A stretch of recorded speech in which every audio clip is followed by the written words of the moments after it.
ایک لڑکی کی شادی ہو رہی تھی. وہ دلہن بن کر سجی ہوئی تھی. اچانک اس کی ماں اس کے پاس آئی اور اپنی بیٹی کو سمجھانے لگی.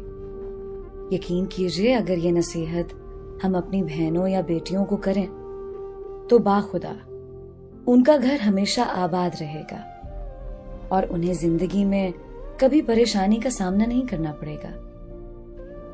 ماں اپنی بیٹی سے کہتی ہے کہ تم نے جو کچھ کھایا پیا کبھی وہاں جا کر اس بات کا ذکر نہ کرنا کہ تم نے اپنے ماں باپ کے گھر اچھا کھایا اور یہاں تمہیں اچھا کھانے کو نہیں مل رہا. پیٹ میں جو چیز چلی جائے کچھ ہی گھنٹوں بعد اس کی لذت ختم ہو جاتی ہے اور یاد ہی نہیں رہتا کہ کب ہم نے کیا کھایا تھا. کھانے پر کبھی کسی کے ساتھ بحث نہ کرنا. جو مل جائے شکر کر کے کھا لینا. بیٹی، جس طرح تم نے اس گھر کو اپنا سمجھ کر صرف اس گھر کی تعریفیں کی ہیں، اسی طرح اس گھر کو اپنا سمجھ کر اس کی بھی تعریفیں کرنا. کبھی برائی نہ کرنا. بے شک اب وہی تمہارا اپنا گھر ہے. بیٹی، تم نے ماسٹر کیا ہے مگر اپنی پڑھائی کا روب اپنے سسرال والوں پر مت استعمال کرنا. کبھی ان کو یہ نہ کہنا کہ میں آپ سے زیادہ جانتی ہوں. بے شک اپنے گھر کے معاملے میں وہ تم سے زیادہ جانتے ہیں کیونکہ ہر گھر کے اپنے الگ اصول ہوتے ہیں.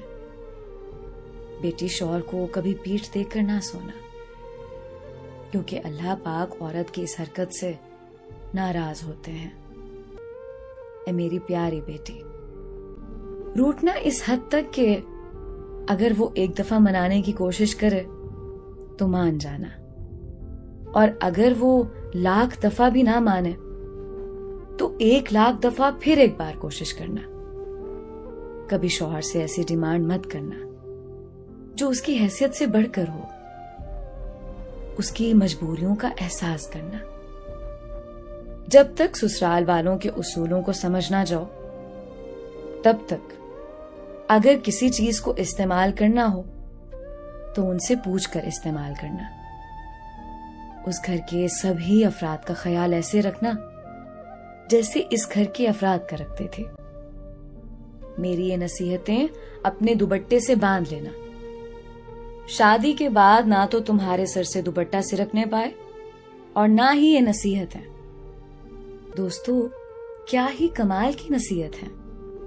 اگر ہر ماں اسی طرح سے یہ نصیحتیں اپنی بیٹی کو کرے تو اس کی زندگی نہ صرف اچھی گزرے بلکہ سسرال میں وہ ملکہ کی طرح حکمرانی کرتی رہے گی.